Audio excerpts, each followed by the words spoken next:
Yo, yo, yo! This is A Lil Spooky, a podcast about things that spook us just a little bit. Things like aliens, cryptids, conspiracies, or that stretch of hallway that you have to run through after you shut off the lights before you can get to bed. My name is Everett. And I'm Colleen. That was always whenever my mom had me do the laundry. It was always in this like dank ass basement of our house. And we had like an old, maybe 90 to 100-year-old house. So it was one of those like unfinished concrete floor, drafty basements. You'd have to shut off the lights and then sprint up the stairs as fast as possible so the ghosts couldn't suck you back down. The thing is, too, no one experiences this anymore. What do you mean? Everyone's got a flashlight on their phones. True. That's a good point. I mean, you could have theoretically carried a flashlight with you if you were turning the lights off. You're a freaking loser. I'm just saying, it's not like it's new technology. Anyway, it's been a weird week for me. Why's that? I haven't worked for a while, just because I have time off. It's true. He has taken time off. Been playing a lot of Pokemon. He's been playing a lot of Pokemon. I don't know what time is. Time means nothing. Time is a meaningless construct. Time's a circle. Yeah, we've already talked about that, though, in several episodes. Let's circle back and talk about what we're going to talk about today. Tonight, we're bringing it back. We're bringing it back to France in the 1760s. Why? Because we're going to talk about the Beast of Gévaudan. The Beast of my dong? Yes. The Beast of your dong specifically. What's cool about this cryptid story, now usually if you've listened to this, you know I'm into the conspiracies and the aliens. And I was researching this one with the expectation that it was just going to be like another cryptid story where like an old man sees a wolf run across the road. Colleen's hard to impress. Yes, I am. But I actually was fascinated by this story. And it's because it's not disputed that it actually happened. The mystery is, what exactly was it? You tell me. Well, we're going to get there. And then I want to know what your thoughts are going to be. Okay. We're going back to France. France. Grey in the Poupon. 1760s. Croissant. Grey Poupon. Bibliothèque. So the 7 Years' War had just ended, and the French were kicked out of Canada. The American Revolution had not yet started. The French Revolution was a mere 20-ish years away. In Paris, we're talking about powdered wigs, elaborate hairstyles, Madame Pompadour. Where's the Grey Poupon? Hairstyles. I don't know when Grey Poupon was invented, but I imagine they had some sort of delicious mustard dish to partake in. Sure. For the non-wealthy, though, things were starting to get rough. They bore the brunt of the tax burden that propped up the nobility. Class tensions are rising.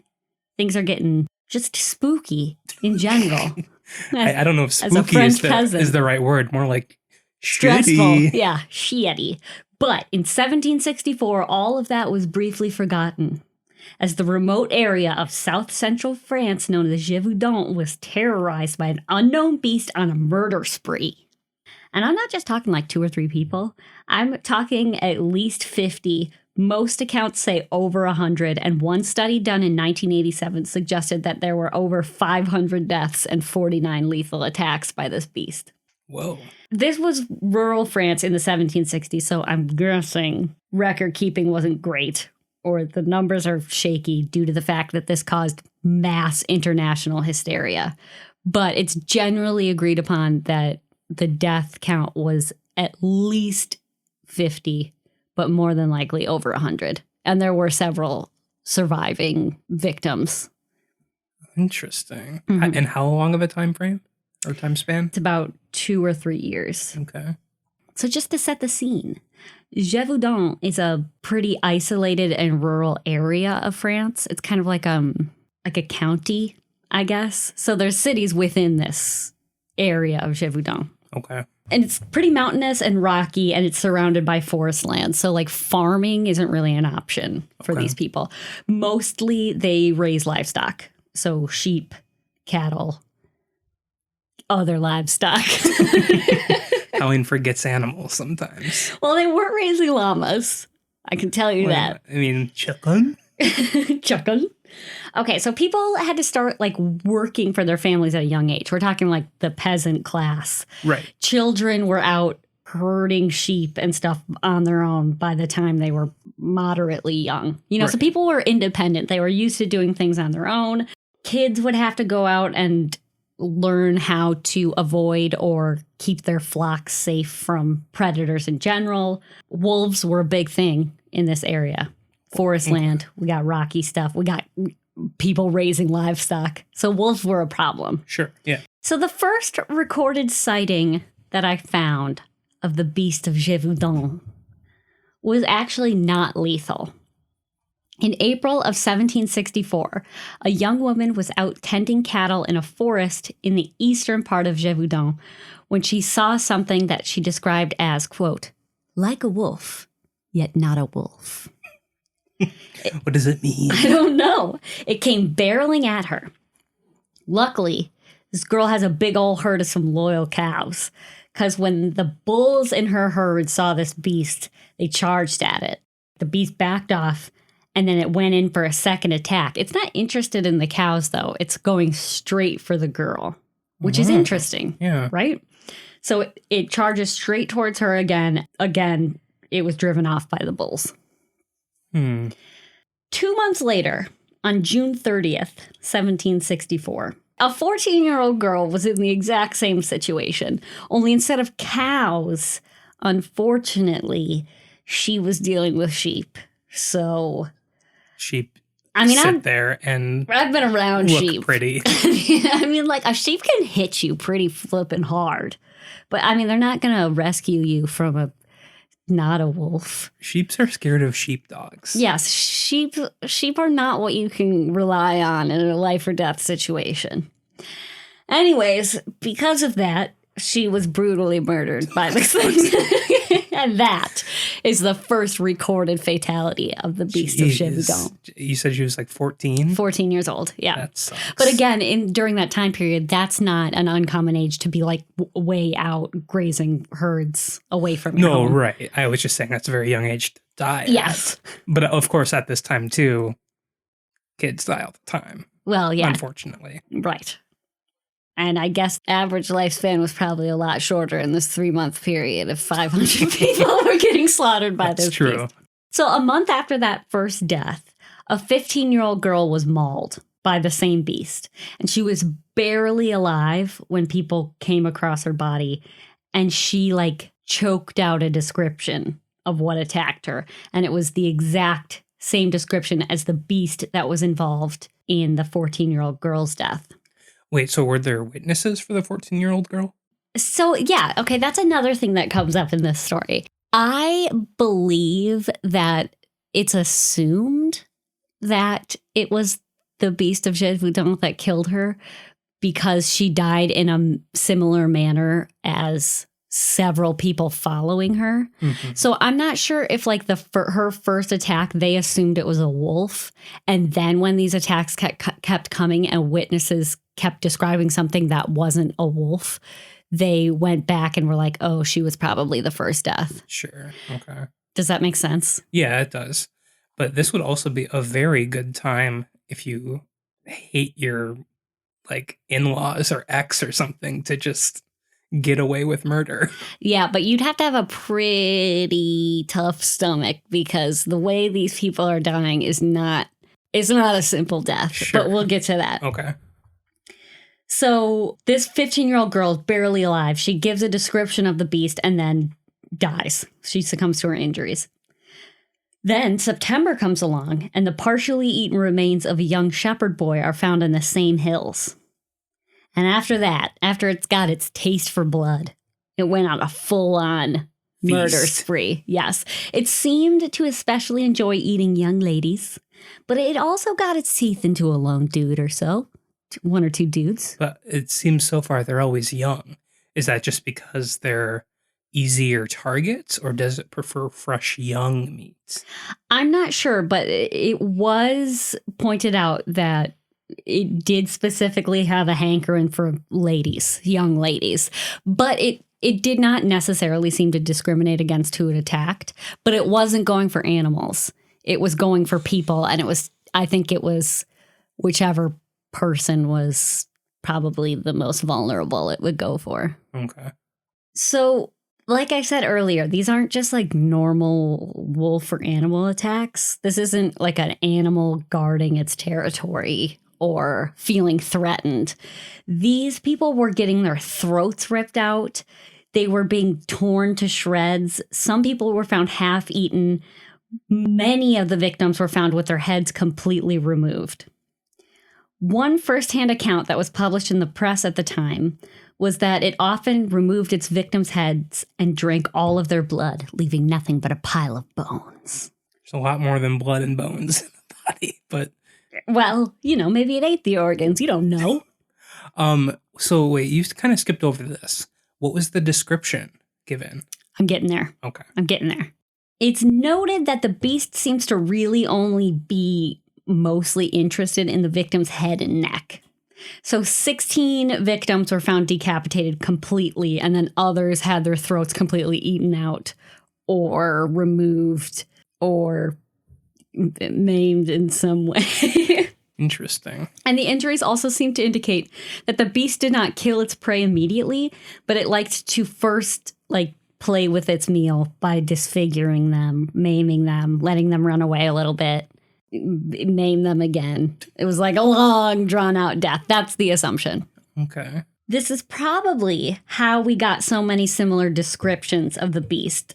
The beast might have extended its victim's suffering out long enough that for several victims, somebody was able to come in and intervene. Right. A bigger window of opportunity for someone else to see it. Before the victim has a chance to actually die of their injuries or become seriously injured.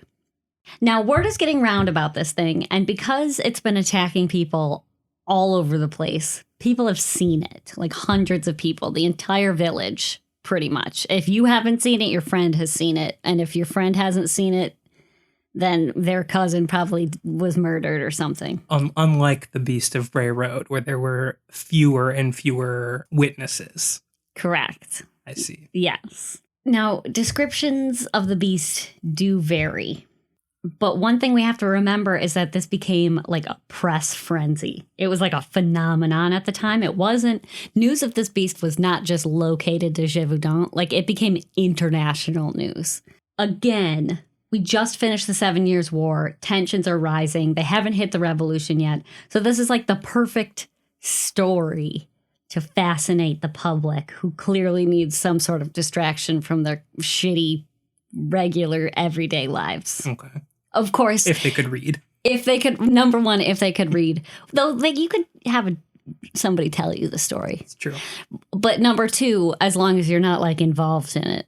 I mean, I personally love to listen to true crime, but I don't want to be all in on that story. Know what I'm saying? Oh, that makes sense, yes. The main consensus, though, the thing that everybody agreed on, this was not a wolf. And these are people in the forests of rural France. So I imagine if you are a shepherd or a farmer, you are well aware of what a wolf looks like, and probably even what a wolf attack is like, because back then wolf attacks were one of the main causes of death in this area. And I mean, it wouldn't be that often that a lone wolf would attack anything. They gotta hunt in packs and everything too. Right. And I mean, I do know they're pack hunters. I don't know much about wolves and why they would attack people. Right. Yeah. Obviously, they usually wouldn't attack a person. Right. Either. So that definitely doesn't seem like a wolf. Right. But in my research at the time, wolf attacks were far more common. Like, death by wolf was not an uncommon way to go. So it is easy to believe them when they say it's not a wolf, because this is something that they've encountered before. Right. Yeah. So the beast was described by one contemporary poster as, quote, reddish brown with a dark ridged stripe down the back. Resembles a wolf or hyena, but big as a donkey. Long gaping jaw, 6 claws, pointy upright ears, and supple furry tail that is mobile like a cat's and can knock you over. Its cry is more like a horse neighing than a wolf howling. End quote. Donkeys aren't that big. No, I thought that too. Donkeys are moderately small. Bigger than a wolf, though, I guess. Yeah, definitely bigger than a wolf, but still if a donkey-sized creature has a tail that can knock you over, it's got to be dense, you know? Yeah. Well, and the thing is, the size descriptions vary as well. Okay, because yeah, donkey-sized wolf, I mean, obviously that would be terrifying, but like, it's not that big. Well, right. Though if you're a 14-year-old girl by yourself, I'd be pretty afraid. That's true. This story, again, ripped across Europe. And so there are dozens and dozens and dozens and dozens of drawings of the time that you can find online. Like there's some that look like giant kangaroos that walk on all fours. And most of them kind of have a dog-like appearance. Yeah. All of them do look different. Like every description is slightly different. But if I was going to combine all of them into a general description, all of them pretty much say it's a wolf-like creature between the size of a donkey or a cow with a long head, a big chest, and pointy ears. It has reddish fur, has a lot of scary teeth, and everyone describes it as having like a black streak down its back. And a lot of people described it with like a heart-shaped white patch on its belly. Oh, its chest or belly, yeah. Interesting. So with that description, what comes to mind for you? Dire wolf. Really? Yeah. I mean, I don't know putting like fantasy, like Game of Thrones aside, like dire wolves were a real animal. I mean, they're extinct. But, I mean, I think that's pretty much it. Just a giant ass wolf. It does seem like a wolf, but what about like the ridge of black fur down its back? And like... Skunk. I guess I don't know what a dire wolf looked like, but interesting. So we'll get to theories later, but I just wanted to see like what are you picturing? Because it had the long, like mobile tail, and some people, and by some people I mean a lot of people, described it as having like a tuft of fur at the end. At the end of the tail, or just at the end of its ass? At the end of the tail. Okay, like a lion. Yes. Interesting. Over a period of about 7 months, people are just like stumbling across bodies. Many people claimed that there had to have been more than one beast because there's no way a single animal could attack people like this. And at times it was attacking multiple people at once. And there were also reports of it attacking different people in different areas simultaneously. Interesting. So... Well, did anyone try to shoot it? Yes. Yep. Because I was going to say, like, people had guns. Mm-hmm. And it basically repelled bullets. But I do get to that a little bit further along. Okay. There are some accounts where people who were attacked claimed that the beast was with a similar looking creature. And other accounts where they think that the beast was like a mother with its young. Okay. So multiple people saw multiples. But the general consensus is that there's just one. So the news is spreading rapidly throughout Europe, particularly France. And the nobility in Paris are all... I've never seen a tree. They're all like peasant stuff. Yeah. But on January 12th, 1765, 7 months after that first death, a kid named Jacques Portefeuille and 7 of his friends were attacked by this beast. It came after them several times, but the friends all grouped together and were able to drive it away just with the sheer power of numbers. And I'm totally picturing like Romans in the movie 300, where they're all okay, hold on. There was a lot of things wrong with what you just said. Spartans, Greeks, maybe. Spartans, you're right. Not Romans. It's called a phalanx. Colleen. Whatever, nerd. Anyways, none of them were killed. Jacques Portefeuille must have had a bigger hand in the driving away of it than the rest of the kids, because when news of this particular attack reached Louis XV, he started taking the reports a little more seriously because the number of deaths were like greatly increasing. And he awarded 300 livres to Jacques and paid for his education at the state's expense. I don't know how much 300 livres is worth, but I'm assuming it is a lot of money.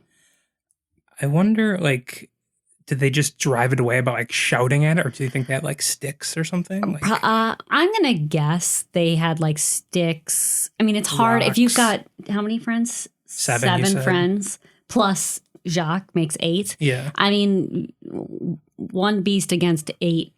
I mean, even if you are a super powerful beast, I would imagine, like, just self-preservation, you would think that attacking a group of animals alone would be dangerous. Yeah, I guess. I don't know. I'm just picturing a big ass. I'm just picturing a big wolf. It's like you could just plow right through it and take one of them.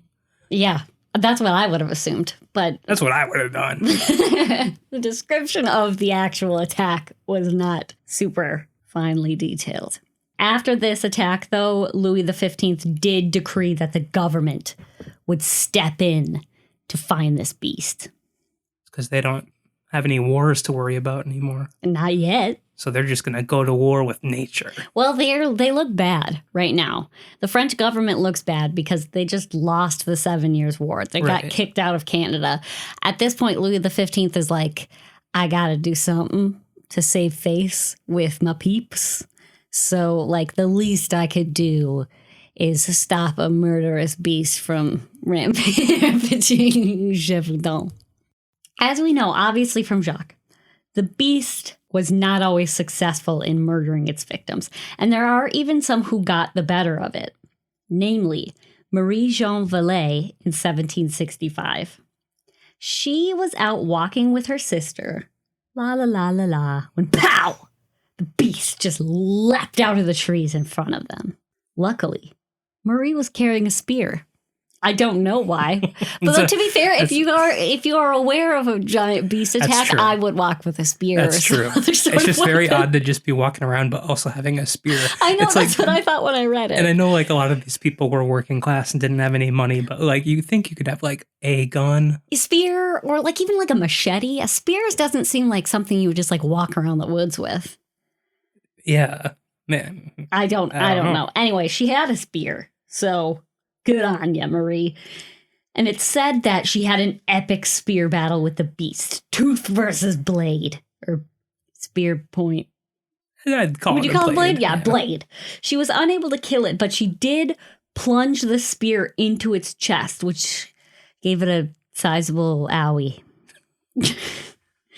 Of course, she did not receive any money or free education, but that's probably because she had a vagina. Probably. She is now known as the Maid of Gévaudan, and there's a statue of her doing battle with the beast, even to this day. So she got a cool title out of it.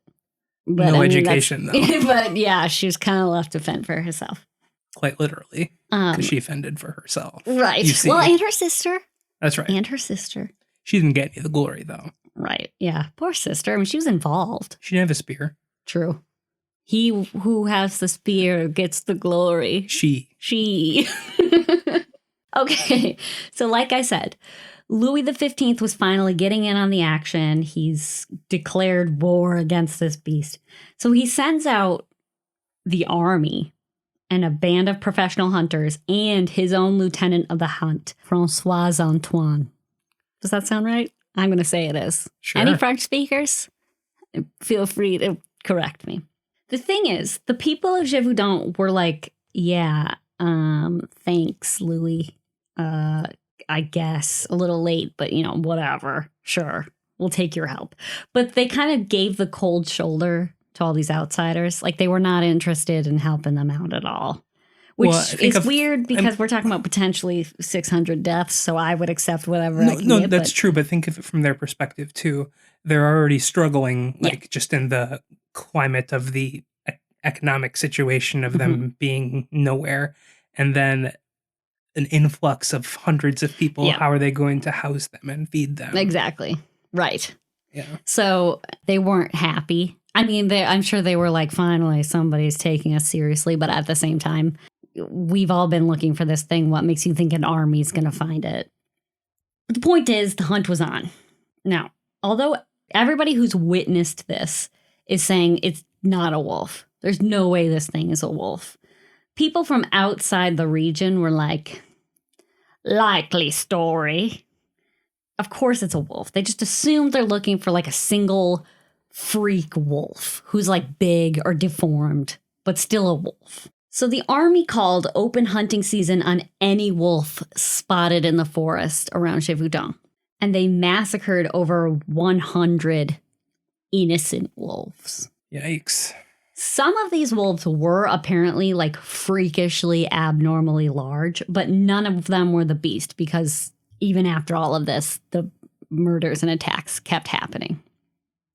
Now, at this point, the hunters are starting to realize, like, maybe we're not looking for a wolf.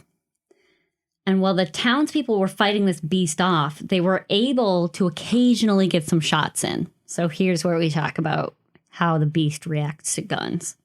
Bad boy beast would take a few bullets, but it like would just shake them off and be completely unfazed. Like it was not, you could tell it was injured, but it didn't stop it in any way. Wolves, on the other hand, will die when you shoot them. No way. Just to make that point.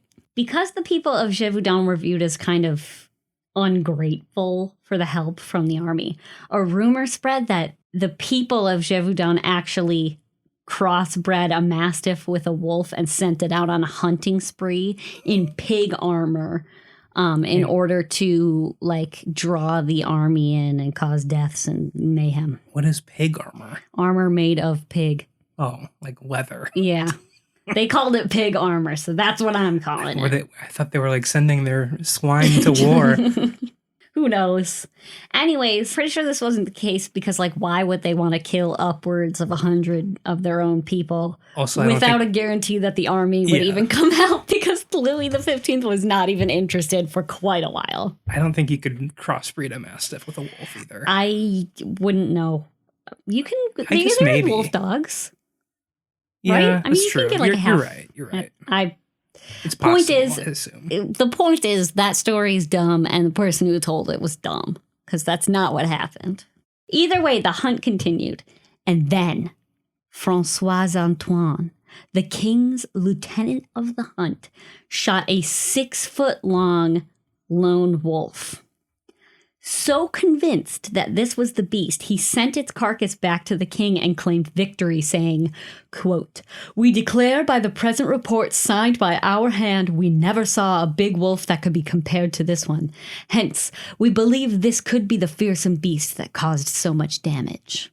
End quote.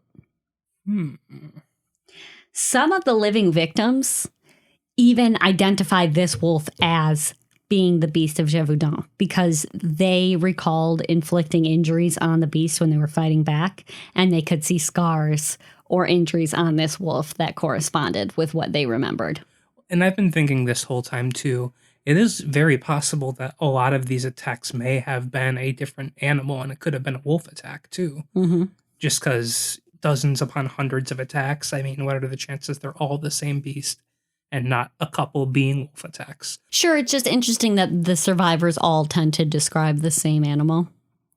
No, I get it. I'm just saying maybe some of the people that positively identified that carcass as being the beast were actually attacked by a wolf. Sure, yes, very possible.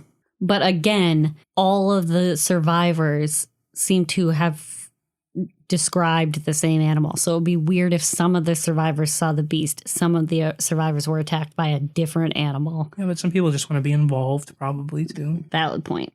This wolf was stuffed, sent back to the king, but the hunters did stay because they wanted to find the wolf's like partner and cubs and get rid of them as well, because some people had seen them hunting together, which they did.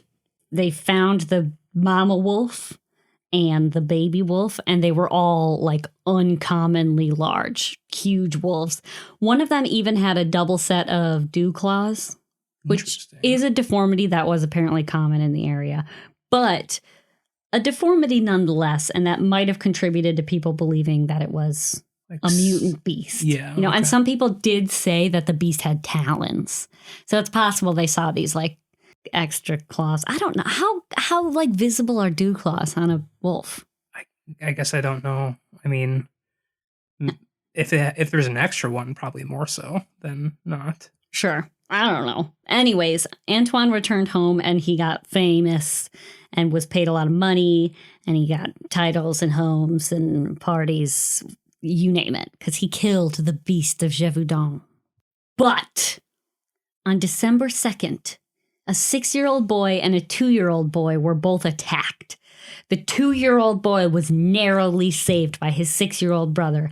And then following that attack, a dozen more deaths attributed to the beast occurred. So, fuck you, Francoise. Did you say Francoise? Francois. Not only that, but apparently it, after this point, was no longer afraid of cows or bulls, and it would just charge straight through them. So you're out of luck if you happen to be a cattle herder over a sheep herder. Shepherd is usually the word we use for that. You're telling me it's going to attack a bull, but not just plow through a group of 8 children? That's what I'm telling you. So eventually the beast was slain. Not by the army, but by a local hunter named Jean Chastel. He shot some large, mysterious animal, and the carcass was taken to the king.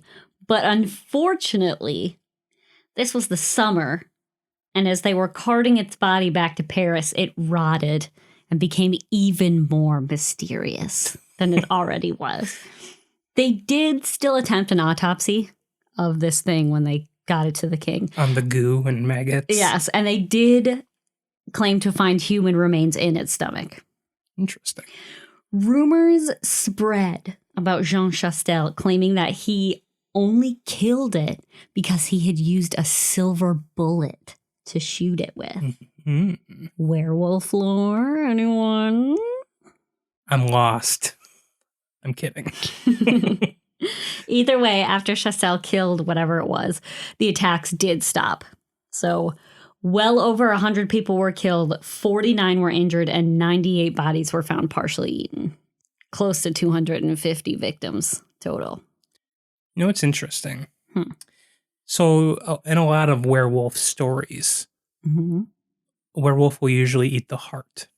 Mm-hmm. And this one went straight for the head and the neck. neck or head, yeah. Mm-hmm. So that's unlike any werewolf story I've heard before. Yeah.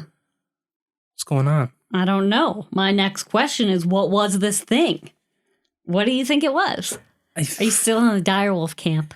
I mean, it would be just as unlikely to be a direwolf as it would be to be a werewolf too, right? Because like it's so unbelievable. Right. But a direwolf has existed in the past. Right. Whereas but there's werewolves, as far as we know, are not real and never have been. Right. But I'm just thinking, like, if it actually was a crazy, weird direwolf, mass frenzy, how have they survived this long, and why haven't we seen them prior to this? Answer that question about Bigfoot. Well, Bigfoot is a peaceful vegan. Yes. Well, this is what people back then and today tend to think. Today, everyone pretty much still wants to believe the whole wolf idea, that it was a wolf, deformed wolf, extra large wolf. The hysteria made people see what a wolf was. Well, and is it going to just be kind of like the Beast of Gévaudan, where they say it's a bear with rabies or something?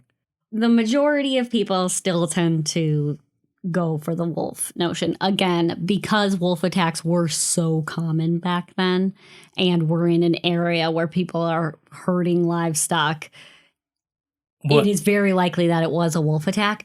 My question is, what would make a wolf behave like that? Even if it was multiple wolves, it's clear that they were attacking people. Like, they weren't interested in the livestock.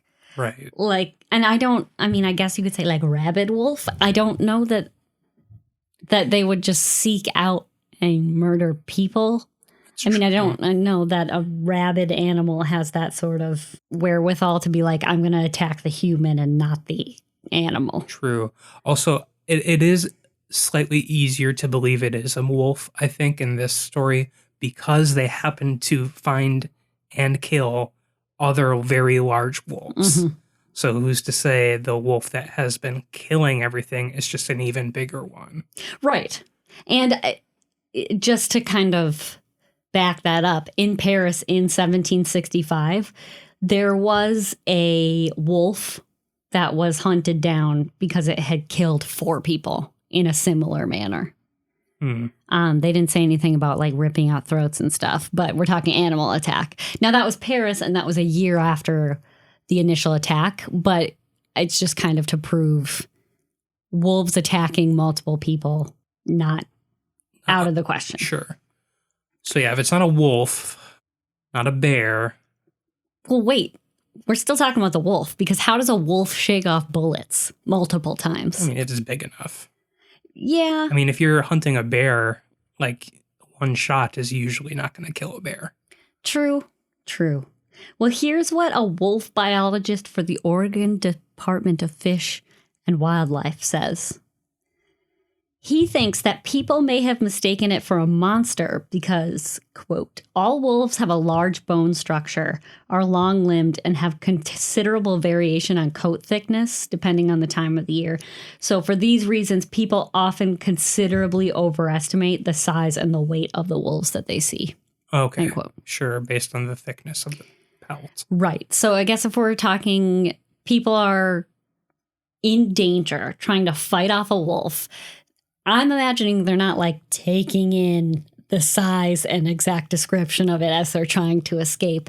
And then you've got mass hysteria of this animal, people telling stories about this is what it looked like, this is what it looked like. Mm-hmm. It's possible that that was simply what it was, just a regular wolf, probably bigger than the average wolf. And people saw what they wanted to see. Yeah. But there are other options. Werewolf. We cannot rule out the werewolf. But to be fair, nobody ever described it as having any sort of like human-like characteristics or any weirdos that seem to disappear around the full moon. And this seemed to be happening like year-long and not necessarily around the full moon, if we're going to go by traditional werewolf lore.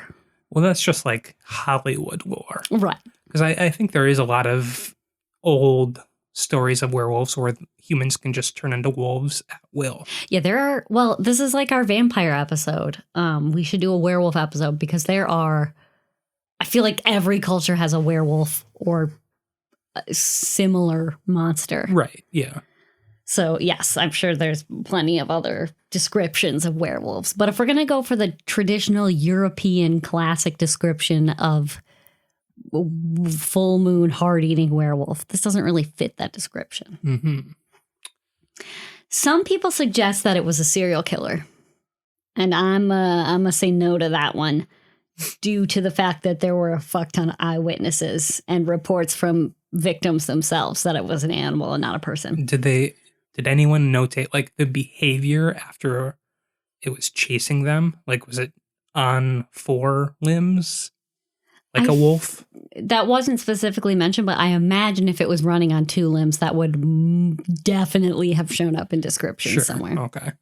So yeah, most likely not a human serial killer. Right. And the attack seemed to stop after an animal was killed in the end. So I'm not really in favor of the serial killer idea. But animals, as far as I know, again, correct me if I'm wrong, because I know almost nothing about animals in general. Do they usually decapitate their victims and then just kind of like leave them there? Like 16 people were fully decapitated. Yeah, that's weird. So I don't know. Some people hypothesize that it was a serial killer who used a dog as their weapon. So the dog would do the initial attack and then the serial killer would go and like rip off the heads and stuff. I mean, I guess that's possible, but there were witnesses. Yes. Well, I mean, unless they were like gotten by the dog. And a human was in the shadows or something. Okay. Right. I mean, it's far-fetched, but that is one proposed theory. One possibility, and it sounds kind of strange, is stray hyena. Like from a zoo? Yes. So a striped hyena was noted to escape a menagerie in 1767. Which is 3 years after the initial attack. But like maybe these people are just like bad at keeping track of their hyenas or something. Either way, the description is very similar to hyena with the furry stripe down the back, very canine, big barrel chest, long face. Mm-hmm. The thing is, hyenas are small. And they don't have tails or like long tails with a tuft at the end. As far as I know, no. I'm pretty sure they either have a very small tail or no tail. That I'm not sure, but they're also not really known to attack humans in general because I think hyenas are mostly scavengers. Yeah, and I think they might be a pack thing too. Yes, it wouldn't surprise me. I think they are. Yeah. But that was one possibility. Again, if you've never seen a hyena before, you're a peasant in 1760s rural France. True. You know, that could be an option. But I guess that would explain the stripe on the back since they have that. But I mean, other than that, not really much going for it, I think. Right. So other common suggestions, wolf dog hybrid, mutant bear. I mean, like any large, scary animal. Which brings me to the last one. It can't be aliens. No, I wrote aliens at the end. This isn't that. It can't be. It's not aliens. Even I will admit it's not aliens. This is actually one that a lot of people, like if you don't subscribe to the it was a wolf idea, this is the next most popular theory. Several experts hypothesized that the beast was actually a not quite adult lion. And it sounds weird, but a lion would move in the way that the beast was claimed to move, the way it would run, the way its tail was like feline and would be able to move around. Sure. It would rear up onto its hind legs. It would be able to take a bullet. It'd be much larger than a wolf. It would be able to take a bullet, or at least more bullets than a wolf would. Right. In the same way that, like, again, you said, if you shot a bear, you more than likely have to shoot it more than once. Yes. Right. Some juvenile lions, like who are not cubs, but they're not quite full grown, do have like a stripe of hair that go down their back. Like the start of a mane or something? Yeah. Mm-hmm. And they have those little tail poofs. Mm-hmm. Plus, people living in a remote area of France in the 1760s probably have never seen a lion or have only experienced them maybe once at a menagerie if they had the chance to get off work herding their cattle to see it, or they've seen drawings. But even then, you've seen old drawings of quote unquote exotic animals. After medieval times, the pictures got a little bit better. Yes, but I think usually if they were to have seen a drawing of a lion, it would probably be an adult lion with the mane. With the mane, but yes. If they're not seeing the mane, yes, they're just seeing a maneless kind of dark colored lion with a hairy stripe. Like that would not be recognizable if you've never seen a lion or you've only ever seen a picture of it once. I imagine some of these people have never even really heard of lions. Why would a lion go for a head and decapitate it, though? Well, that I don't know. This is just in terms of the visual description and the way it moved and the way it was able to withstand bullets. I'm just thinking in the very unlikely possibility of a lion actually escaping and living in the forests of France. Right. It's not going to be able to survive. Even if it is eating meat, like human meat, it's not used to that climate. And if there are a bunch of hunters and eventually the army looking for it, even if they're only looking for wolves, they're going to come across a lion. Yes. Well, here's the hypothesis on how it got there. And the second theory might explain why it would be able to survive in this weather. The first thought is that during the 7 Years' War, a French soldier stationed in Africa, which would be weird during the 7 Years' War. Yeah, that would be weird. But that's what was written down. They had colonies, though, in Africa. Right. So the thought was that a soldier picked up a cub somewhere in Africa and brought it back with him. Yes, it's possible. Possible. It does not seem likely to me. I mean, I wouldn't say it's unlikely, though. Well, there's that. The other, to me, more likely story is that some 1760s tiger king had his own menagerie of lions. You know, some wealthy guy living in a rural area, like he's got his second home up in rural France. Possibly a trailer. But potentially a trailer filled with dozens of tigers and lions. Right. So he's got all those, but then, you know, maybe he A, stops caring about them, B, can't afford to take care of them all. Or one just escapes, maybe. One just escapes. And the thing is, maybe it's used to the climate because it was bred here. Potentially. Yeah. I mean, you know. And when I said earlier about surviving in the forest, I'm not saying it couldn't. I'm just saying it's a climate that it's not native to. Right. So how is it going to be able to hide itself from people hunting it, right? If it's not used to the long grass and being able to hide in it so it can pounce on a victim, right? Like a lion would. Yeah. That's trees, not a thing. Don't tigers climb trees? Probably. I don't know. This was just, it's the most likely theory in terms of what the beast looked like. But wolf is the most likely theory in terms of probability. They did specifically say it had a canine-like face, though, right? And obviously a lion does not have that. Well, here, listen to this. One of the people that Louis XV sent to hunt this animal was Captain Jean-Baptiste Duhamel. And he wrote, quote, "You will undoubtedly think like I do, that this is a monster, the father of which is a lion. What its mother was remains to be seen." Unquote. Alien. Half lion, half alien. I'm saying it now. Calling it now. What would it be? Just like a hairless green lion? I don't know. Gray? But I mean, maybe it was like a lion hybrid that was in somebody's weird personal zoo. Suppose anything is possible since we have no idea what it was. It is interesting, though, that like so many people did die and it's documented.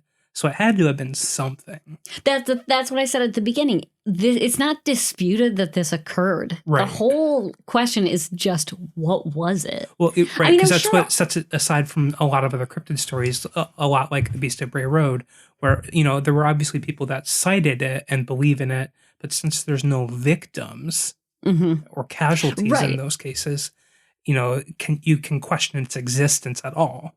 Right? Right. But because there's no proof. This. Whereas there's physical proof of it.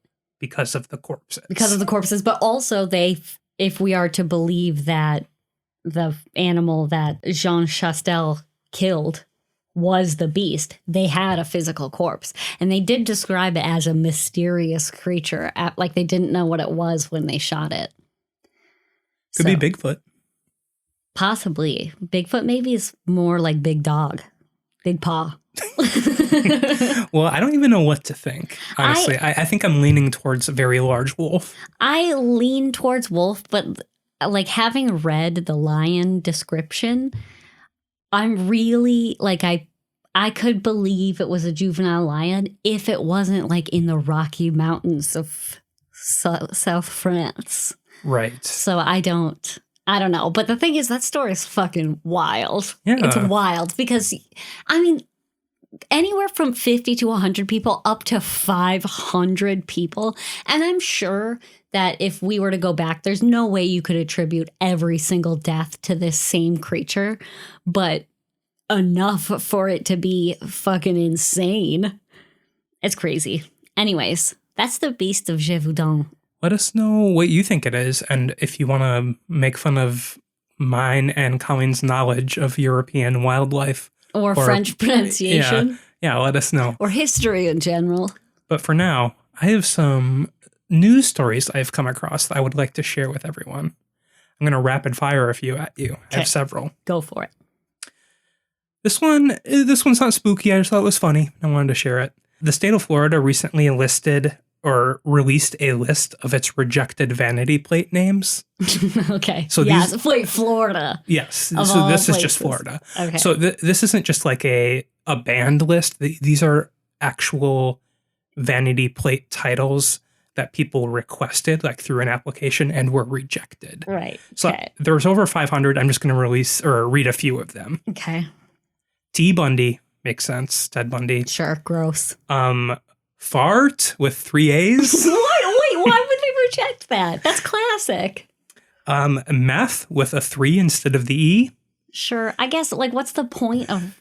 Nuts with 4 U's. Again, why are they saying, like under what rules? Dr. 69. So that's just innocent fun. Drug man. I mean, I just that you're kind of asking to be pulled over with that one. I fart. Again, it's like they're rejecting someone's dad from getting the plate that they want. Forever 69. Nice. And last one for Colleen. Yas Queen. Yas. Queen spelled QWN, of course. I just thought that was kind of funny. I want to know what their criteria is, because if nuts can't be a license plate in a free country, then not what just kind nuts. of country are we living in? Everybody claims America is the most free country on earth. We know that's not true now just because of like the freedom index, but also you can't have nuts as your license plate. Come on. That reminded me, I think it was either in Kentucky or Tennessee. There's a really old man that has a plate that reads, "I am God." And it really pisses off the Baptist church in the area. Oh, geez. Well, perfect. Here's a story that's more local to Colleen and I. Okay. This happens in Minnesota.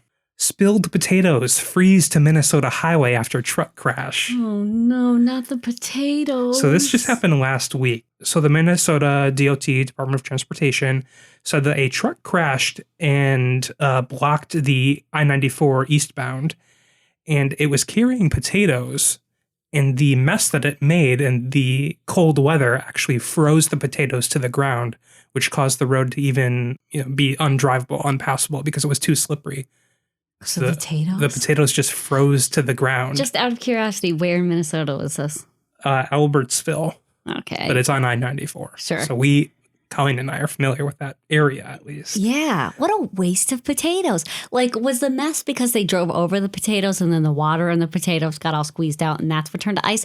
Or was it just so cold that like it turned into a mountain of congealed, just regular potatoes? No, I think the potatoes that were being hauled after the crash, a lot of them smashed onto the highway, and then instantly, or not instantly, but over several minutes before it could be cleaned up, Sure. They just froze. And if you're not familiar with how cold it is in Minnesota right now, tomorrow morning around 7, the temperature is predicted to be negative 29 degrees Fahrenheit here. Yep. So we're in the cold times. Next story. This one's in Washington. Authorities in Washington said that a rail car broke away from a train and rolled away before being stopped. Guess how far? How far A rail car, like a runaway rail car, went before stopping? a mile? Higher. 5 miles? Higher. 12 miles. Higher. How fast was it going? I don't know. A rail car traveling at 80 miles per hour. Like, that's what I feel like. It went 16 miles before it came to a stop. On its own? On its own. Damn, how fast was it going? I mean, train speed. No, the actual article here says it was going 50 miles per hour before it was loosened, but slowed to about 3 miles per hour after going up a steep hill and just kept going. So it was just... But did nobody like try to stop it? Nobody like drove ahead and was like, hey, this car's only going 3 miles per hour. I don't know. Well, I think it went closer to 3 miles per hour near the end. Sure. But for a while, it was just going at a snail's pace before it came to a stop. So you're like, fine, we'll just see how far it can go. Yeah, that's all with that one. I just thought it was impressive. But last story is a little bit spookier. Okay. This one's in New Zealand. A New Zealand man who initially thought he had water trapped in his ear said that the true cause of the blockage turned out to be something far more shocking. Oh, Guess. God. Is it a bug? Is it a bug? It's a bug. Mm-hmm. Is it like a cockroach? Live cockroach. Oh. So this guy, he had something going on in his ear. He thought, because he's like a swimmer and Sure. or went swimming at least. Thought, he just had water in his ear. Yeah, no, Not I a big mean, my deal. first thought would not be bug either. But it wouldn't go away. So after several days, he went into the doctor or whatever. They found it. They advised to try using a hair dryer to dry up the water inside of his ear before he found out what it was. When he did that, and after, the feeling and the possible slight pain of it being in there persisted. That's when he went in. Gross. Oh my God. So when he went to the doctor said, I think you have an insect in your ear. Think of the shit you see at urgent care or the ER. Like, yes, most of it is normal, sad injuries and illnesses, but sometimes you get a cockroach in an ear and then you go home and you tell your kids about it. The guy said as soon as the doctor pulled it out, there was like a popping sensation and it was instant relief. Oh my God. Ouch, dude. Well, sometimes I'm glad we live in Minnesota. No cockroaches, or at least no, less likelihood that one will live in your ear.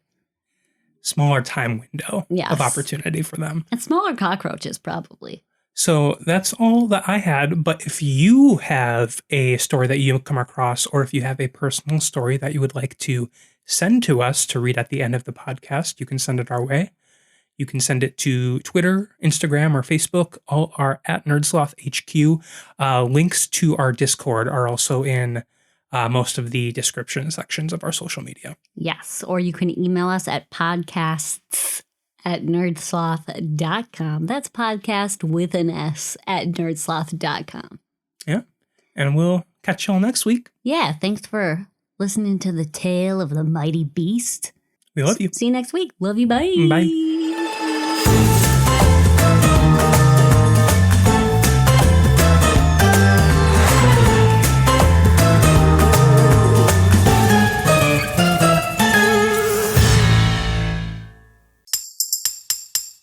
Presented by NerdSloth, a place for lazy nerds.